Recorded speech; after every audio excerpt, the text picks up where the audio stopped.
My name is Lena Harper, and I was 32 when a single text from my father ended everything I thought I had with my family. It came on a Thursday morning, while I was at work, half-heartedly sipping lukewarm coffee in the break room. The fluorescent lights flickered above, buzzing softly, the kind of sound you barely notice until it's the only thing you can hear. My phone vibrated, a sharp jolt that made my chest tighten. On the screen, I saw my father's name, Richard Harper. And then the text. We're cutting all ties. Don't come around ever again. No explanation. No warning. Just that. I stared at the screen, my sandwich forgotten on the counter, the bitter aftertaste of coffee spreading like ash on my tongue. A part of me wanted to scream, to demand answers, but the dominant feeling wasn't anger. It was a hollow numbness. Like the kind you feel when you hear a car crash before it happens and can't move to stop it.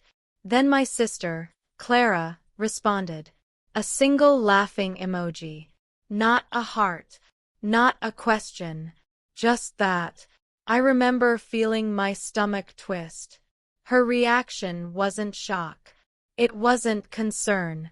It was satisfaction. And in that moment, I realized exactly what had been going on behind my back for years. I picked up my phone, hands trembling slightly, and typed slowly, deliberately. I'll remove myself from all family financial obligations today. No drama. No tears. Just truth. Almost immediately, my phone erupted. Messages, calls, group chat notifications. My mother, Elaine, in all caps. How dare you do this after everything we've done for you? My father, you're being selfish, Lena. You don't understand the consequences. And Clara, ever the dramatist, finally taking center stage, huh? Enjoy it while it lasts. I didn't respond. I just watched their words scroll past, a storm I had no intention of stepping into. Not one of them mentioned the reason I had made this decision. Not a word about the countless loans I'd co-signed for the family business at Dad's insistence, or the credit cards I'd kept current so Mom wouldn't ruin her credit. Not a word about the nights I stayed awake, paying bills they couldn't cover, or the car repairs I handled so the family could keep moving forward. I had spent decades being the safety net for people who would never admit they were falling. And the second I hinted that I wanted a life of my own, moving in with my girlfriend, Nina, saving for grad school, I became a villain. I put my phone down and took a deep breath. My hands shook, but there was clarity in that shaking. Years of carrying their burdens had left me exhausted, hollowed out, and ready to take my first steps into freedom. I opened my laptop and began gathering everything: statements, contracts, and emails proving the debts I had covered, organized meticulously by date and type. It felt like I was preparing evidence for a war I had already won. By that evening, my phone was still blowing up. Voicemails from my mother, tearful and frantic. Texts from my father, rage dripping through every word. And Clara, the master manipulator, sending passive-aggressive remarks through social media, trying to bait me into replying. I didn't. Instead, I focused on taking action. Emails to banks, insurance companies, and financial institutions to remove my name from every obligation. Click by click, I reclaimed my autonomy. With each completed task, it felt like I was pulling myself out of a swamp I had been trapped in for years. That night, I sat across from Nina in our small apartment, the dim glow of the kitchen lights soft on her face. She reached across the table, took my hand, and said quietly, "You don't have to explain anything. You've already done the right thing." For the first time in months, maybe years, I exhaled. I let the tension leave my shoulders, allowed myself to feel a strange, delicate sense of relief. It was a relief that came not from punishment or revenge, but from finally choosing myself over people who had never seen me as more than a lifeline. As I lay in bed that night, I thought about Clara and her smug little emoji, about the endless manipulation I had endured, about my parents' silent assumption that I would always pick up their pieces. And for the first time, I realized something essential. I didn't need their permission to exist. Their love had always been conditional, built on what I could provide, what I could sacrifice. And now I was done providing, done sacrificing. Tomorrow I would go to the bank, finalize everything, and walk away from the chains they had wrapped around my life. And tonight, I would sleep without the weight of guilt pressing me into the mattress. Tonight, I would rest. Because freedom, as fragile and terrifying as it might feel, was mine for the first time in my life. The next morning, I woke to the familiar buzz of notifications, but this time, I didn't reach for my phone right away. Instead, I sat on the edge of my bed, letting the sunlight filter through the blinds, and thought about what I was about to do. Every task I had started yesterday, the emails to banks, insurance cancellations, account closures, was a step toward reclaiming my life. A life that my parents and Clara had tried to hold hostage for decades. By mid-morning, I finally opened my phone. My inbox was a battlefield. Voicemails, texts, and social media pings from distant relatives who had already been looped into my family's narrative. Lena, we just want you to listen. Family is important, one message read. Another, your sister says you're unstable. Please reconsider. I scrolled past, heart steadying. Each message was a reminder of how far they had gone to control the story, how my life, my choices, had always been someone else's script. I dressed quickly, opting for a crisp blazer and a professional blouse, the kind of armor that feels invisible but protects against judgment. I needed to face the bank today, finish what I had started. Every step felt heavy and light at the same time, heavy with the tension of confrontation, light with the liberation of finally taking control. As I drove, my mind kept circling back to Clara. I knew her tactics well: subtle digs, public performances, staged concern. She thrived on the illusion of chaos, on keeping me off balance. I had to anticipate her moves if I was going to protect myself fully. At the bank, the loan officer looked surprised when I slid the folder across his desk, neat and color-coded, with every signature and detail highlighted. I'd like to remove myself as a co-signer on all open accounts, I said, voice steady. He glanced at the folder, eyebrows rising. That's quite comprehensive. Are you sure you want to proceed? Yes, I said firmly. It's long overdue. While he processed the documents, my phone buzzed again. I resisted the urge to look. It was Clara. I already knew what her message would say before I even opened it. Something snide, a jab disguised as a question. And sure enough, the notification read, "Guess you think you're free now, huh? Enjoy your spotlight." I deleted it without a second thought. In the past, messages like that would have eaten at me, but now they felt powerless. She could try to provoke me, twist words, make me feel guilty, but she no longer had access to my life. Not truly. By mid-afternoon, the bank had confirmed everything. My name was officially removed from loans, accounts, and co-signed obligations. For the first time in years, I was untethered, legally and financially. I stepped outside, the warm spring air brushing my face. There was a thrill in the simplicity of it, a stack of paperwork, a few stamps, and freedom. But Clara wasn't done. That evening, as I returned home, I noticed her car in the apartment complex lot. My stomach dropped. She had found me. My first instinct was fear, but I caught myself. She wasn't here to apologize or reason. She was here to manipulate. She knocked, cheerful and calculated. "Hey, Lena. Mind if we chat for a minute?" I didn't invite her in. "I think you should leave," I said calmly, stepping back.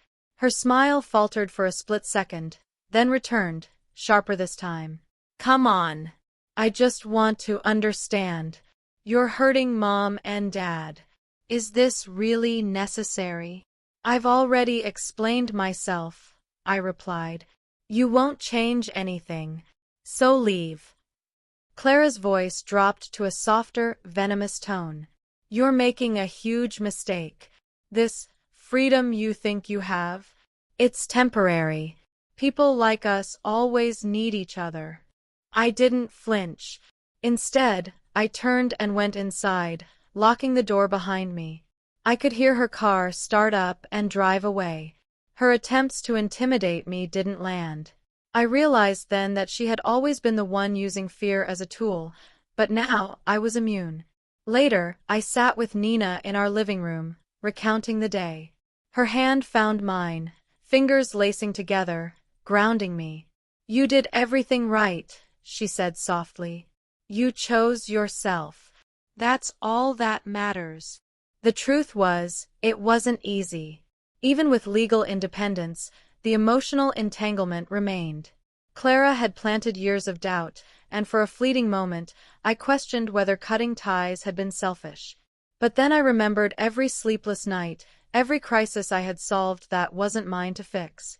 I remembered every subtle jab, every guilt-laden comment, every manipulation disguised as concern. And I knew I was justified. Over the next few days, messages kept coming. My parents tried softer approaches now. Calls, emails, even friends sent to check in. But each time, I reminded myself of what I had fought to achieve. No one could guilt me back into a life where I was valued only for what I could provide. By the end of the week, Clara tried again, this time through social media. A post tagging me, vaguely flattering but dripping with condescension. I scrolled past, unmoved, and blocked her account permanently. For the first time, I felt what it really meant to draw a line, and to enforce it. That night, I cooked dinner with Nina, laughter and conversation filling the apartment. The sound of our voices, normal and unpressured, felt like a balm. For the first time in memory, I didn't worry about an incoming call from my family, didn't calculate my every word to avoid guilt. I could just exist. And in that quiet domestic space, I realized something fundamental. Freedom wasn't just about removing my name from loans or accounts. Freedom was about untangling my mind from their manipulation, reclaiming the hours, thoughts, and emotional energy that had belonged to them for far too long. The battle wasn't over. Clara might try again. My parents might escalate. But I had tasted clarity, and clarity made fear powerless. I understood now that they could never make me feel responsible for their lives again. Not financially. Not emotionally. Not ever. It had been 2 days since Clara's visit, and for a moment, I allowed myself to believe I was safe. I had blocked her online, removed my name from all accounts, and settled into a quiet rhythm with Nina. But freedom, I quickly realized, doesn't come without resistance. The first sign came in the form of a voicemail from my mother. Her voice was low, trembling, trying to mask anger with concern. "Lena, honey, we just need to talk. Everything's a misunderstanding. You're overreacting. Can you just come over for a few minutes?" I sat on the edge of my bed, fingers hovering over the delete button. My first instinct was curiosity. What would she say in person? But the rational part of me, the part that had survived manipulation for years, spoke louder. They wanted access, another chance to draw me back into their chaos. I ignored it. By the next morning, my phone was flooded with texts and social media messages. My father's tone had shifted from anger to veiled threats. "You don't realize the consequences of your decisions. You could ruin the family business." Clara, predictably, sent another emoji, this time a smirk, as if daring me to respond. I didn't. I let the messages pile up, unread. 4 years, I would have spent hours crafting careful responses, trying to mediate, to justify my existence in their world. Now, I realized that silence was my strongest weapon. Every ignored message was a brick in the wall I was building around my life. But the real test came when they decided to escalate.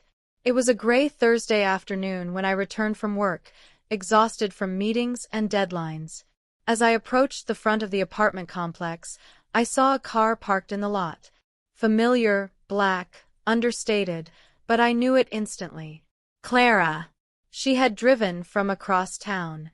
My stomach dropped. She knocked firmly on the door. I didn't answer. She tried again, louder, insistent. "Lena, I'm coming in. This isn't healthy. I grabbed the handle, heart racing, but my voice was calm. Clara, leave. Now. Her smile twisted, half amusement, half fury. You think you can just cut us off and it will be that easy?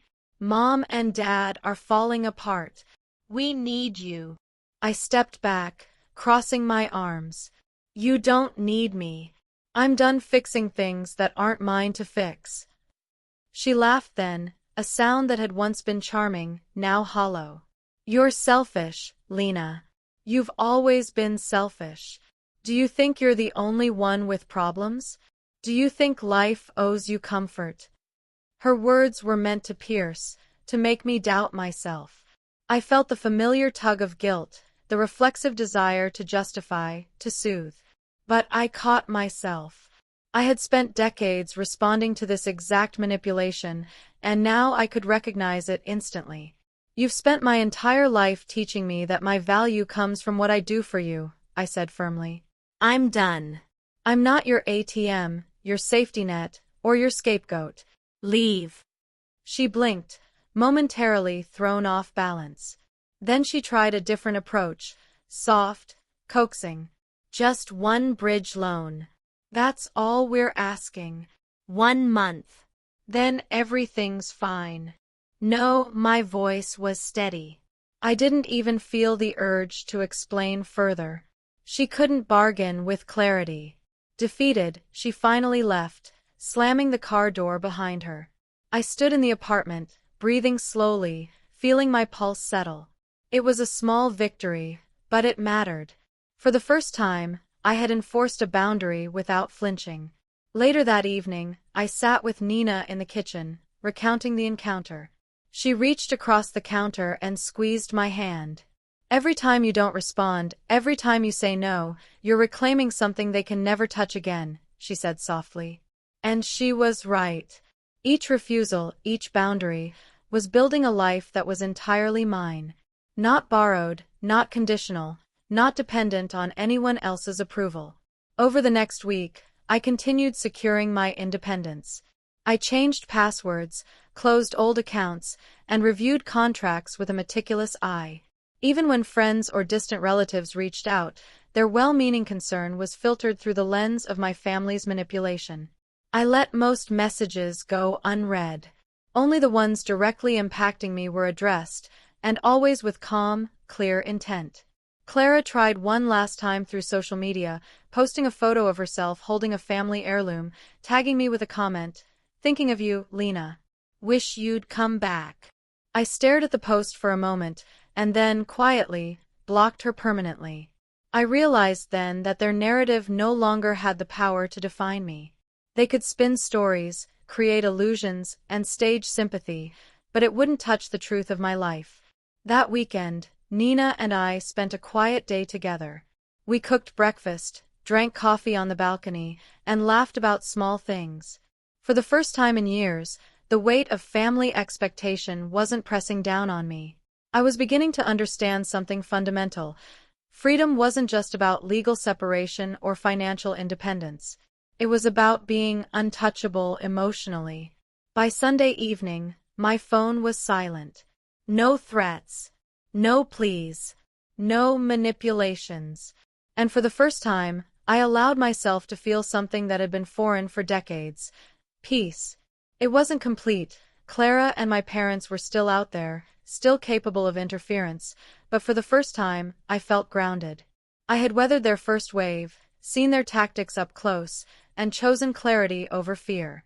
And deep down, I knew that no matter what came next, I had the strength to face it without losing myself. The first week after Clara's final visit had been unusually quiet. My apartment smelled of coffee and jasmine as I moved through my mornings without the usual anxiety about who might call or knock. For the first time in years, my life felt like my own. But I knew this calm was temporary. My parents had always waited for the perfect moment to regain control, and I could feel it coming. It arrived on a gray Wednesday, in the form of an unmarked envelope slid under my door. I hesitated before picking it up. My name was written neatly in my mother's handwriting. I knew before opening it that it wasn't a gift or a note of love. Inside, a stack of photocopied documents, mortgage statements, overdue bills, and a letter from my father, formal and cold. "You've forced our hand, Lena. If you continue to refuse your responsibilities, we will pursue legal action. This is not negotiable." I sat on the edge of my couch, the envelope trembling in my hands.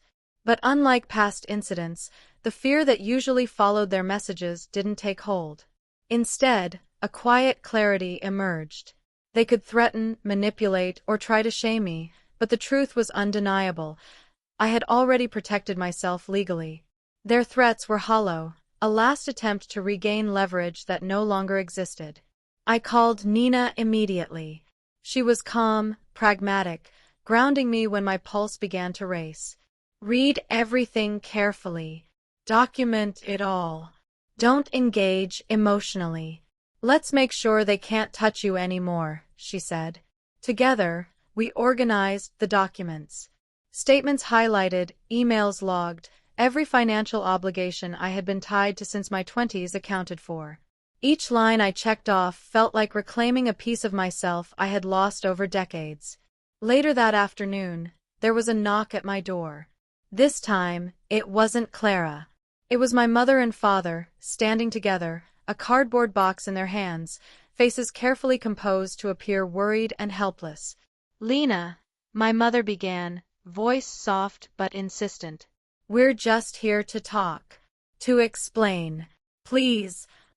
I didn't move. My silence was deliberate.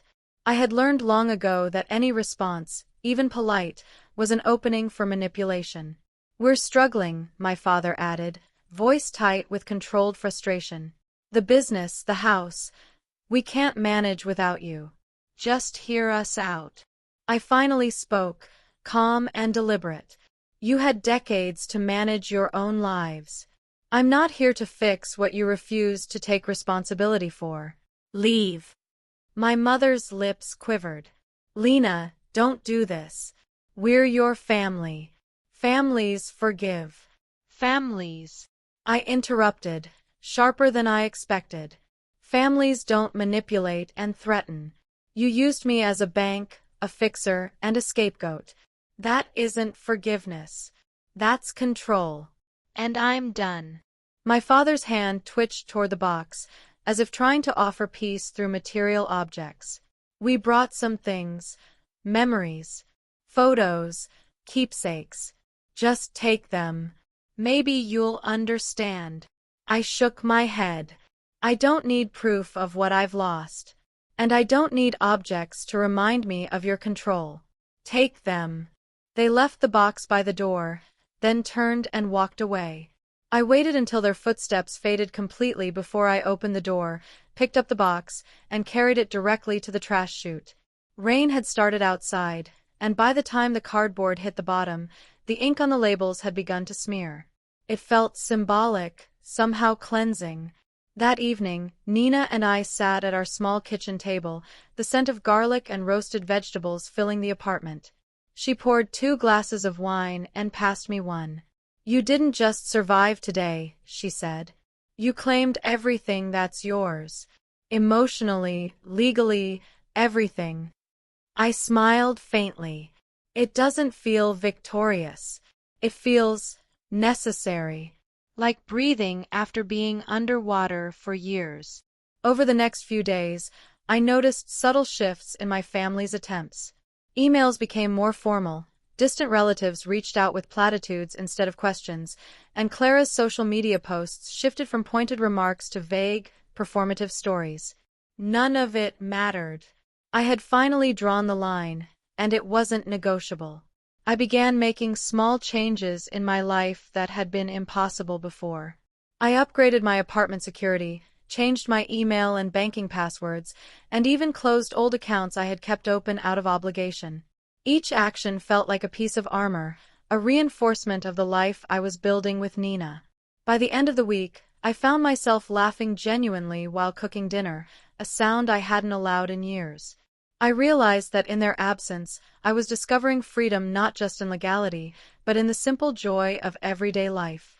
I could make mistakes without guilt, spend money without fear, and love without obligation. That weekend, I went through the box they had left behind, piece by piece, scanning photos and letters for any lingering attachments. There were glimpses of my childhood, moments I had cherished before manipulation had taken root. I took a deep breath, and instead of holding on to the memories, I photographed a single image, me at 10, smiling with my parents. I kept that one photo, not as a connection to them, but as a reminder that I could still remember love without needing it in the present. For the first time, I felt untouchable. Not because I had destroyed my family's influence, but because I had reclaimed my own agency. Every attempt at guilt, manipulation, or coercion only reinforced the life I was choosing to live. By the start of the next week, a strange sense of calm had settled over my apartment. The constant tension that had once defined my life was gone, replaced by a quiet vigilance. I had become the architect of my own boundaries, the guardian of my own peace. Still, I knew that freedom didn't arrive fully formed. It had to be reinforced, moment by moment, choice by choice. I woke early, sunlight spilling across the kitchen floor, and brewed coffee while Nina played music softly in the background. The normalcy of the scene, eggs sizzling, laughter drifting through the room, felt almost surreal. For the first time, I realized how much of my life had been dictated by my family's constant demands. The silence now was both alien and intoxicating. Then, as I scrolled through social media, I noticed a subtle intrusion. Clara had tagged me in a post again. This time, it was less overt, more calculated. A photo of a family dinner, captioned vaguely, "Some things can't be undone." She hadn't written my name directly, but the intent was clear. It was a test, a reminder that she and my parents could still try to manipulate my emotions. I stared at the screen for a long moment, then exhaled and closed the app. Nothing in that post could touch me anymore. I had removed my name from the loans, cut access to joint accounts, and built an emotional firewall that even the most cunning manipulations couldn't breach. My response wasn't anger or guilt, it was detachment. I had chosen myself, and that choice was final.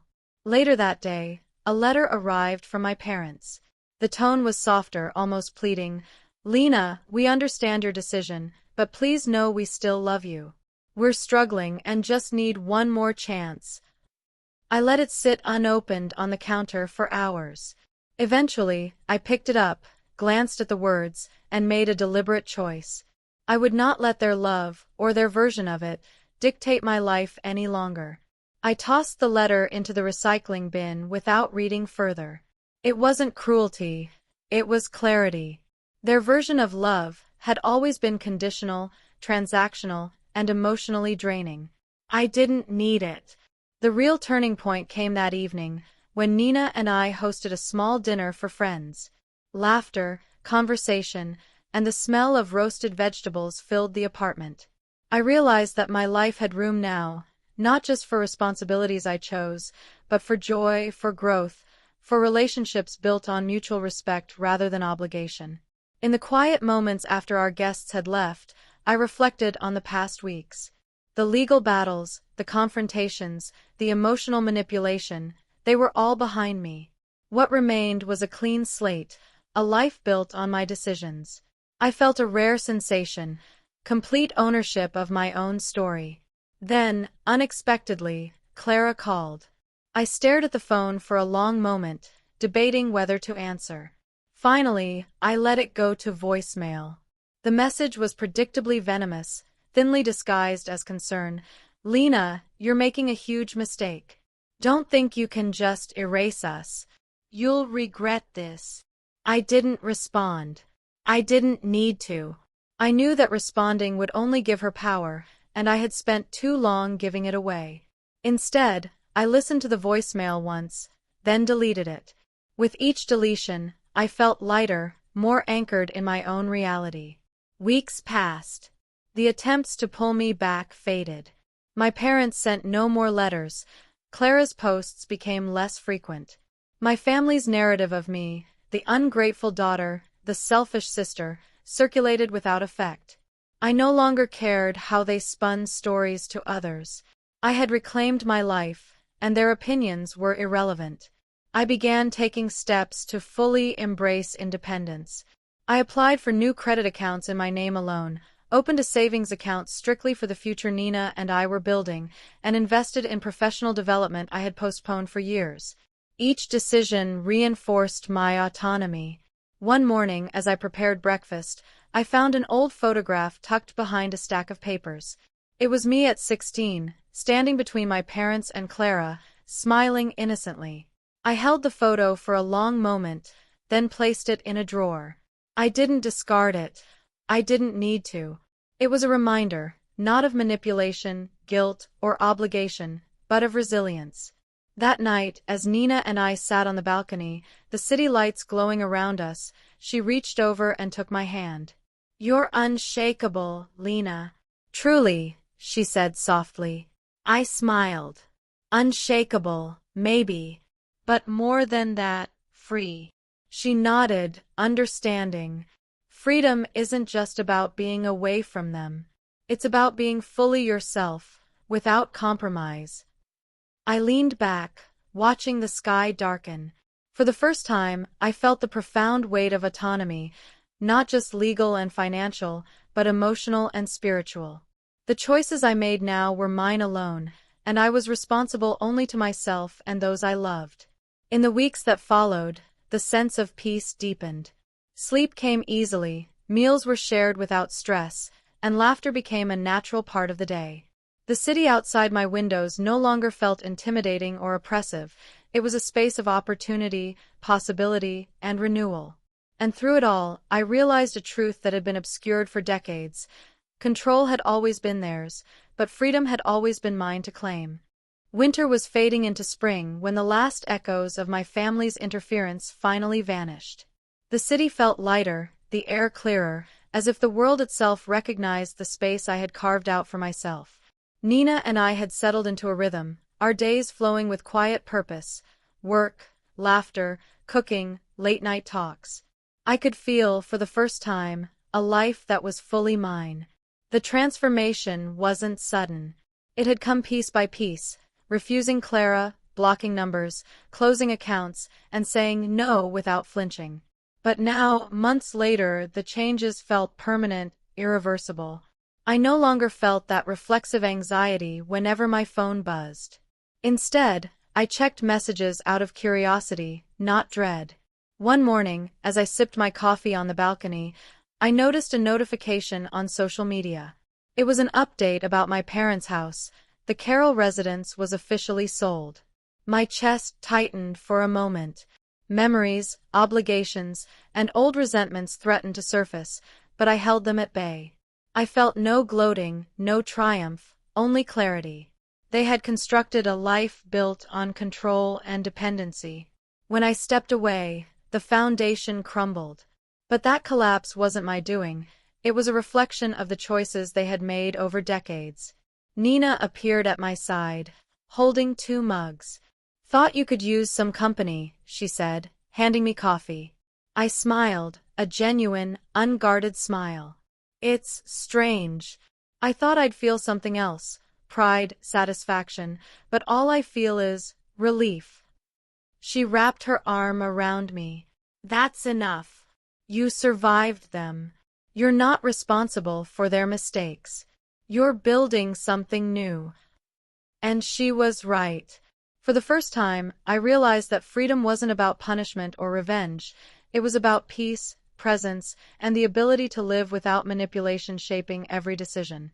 Weeks passed, and the world outside my apartment continued as usual. Friends came and went, the city hummed with life, and Nina and I created our own traditions: small Sunday breakfasts, evening walks, quiet nights with movies and takeout. The chaos that had once defined my life became a distant memory, like a storm I had survived.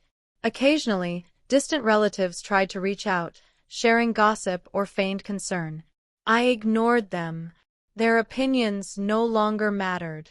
I had no need to justify my choices to anyone who had repeatedly betrayed my trust. Then, one afternoon, an email arrived from a charity organization I had supported years ago, a women's shelter for those escaping financial and emotional abuse. They were running a new campaign, and I felt a quiet pull. I donated, sending not only money but a note of encouragement. For the first time, my actions directly helped others escape the traps I had endured, rather than sustaining a cycle I had once been trapped in. That evening, Nina and I cooked dinner together. I chopped vegetables, and she stirred sauce, and we laughed over small mistakes and shared stories. It was ordinary, domestic, and yet revolutionary. I realized that my life no longer required validation from those who had used me. Every choice, every decision, every moment of joy was mine and mine alone. Later, as the sun set, painting the city in shades of gold, I opened a small box I had brought down from storage. Inside was a single photo, me at 16, smiling in front of the Carroll house. I held it gently, no longer with attachment or longing, but as a reminder: control is never love, and freedom is earned, fought for, and fiercely protected. I placed the photo on a shelf, where it could exist as memory, not obligation. My parents, Clara, and the past I had survived were all behind me now. Every attempted manipulation, every guilt-laden message, every threat had been neutralized. I was untouchable, not in arrogance, but in truth. That night, as Nina and I sat on the balcony, watching the city lights flicker like distant stars, I felt something I had never allowed myself to feel fully: contentment. It was quiet, steady, and resilient. Not loud. Not performative. Just mine. I leaned back in my chair and closed my eyes, the air cool and fragrant around me. For decades, I had carried the weight of my family's expectations, debts, and manipulations. Now I carried only myself, and the weight was light. For the first time, I could breathe without apology. The final lesson, I realized, was simple: love built on control isn't love at all. Freedom built on truth and self-respect, however, lasts. It doesn't need revenge. It doesn't need approval. It simply exists. And as I opened my eyes and looked at Nina, her hand in mine, I felt it fully. I was finally free.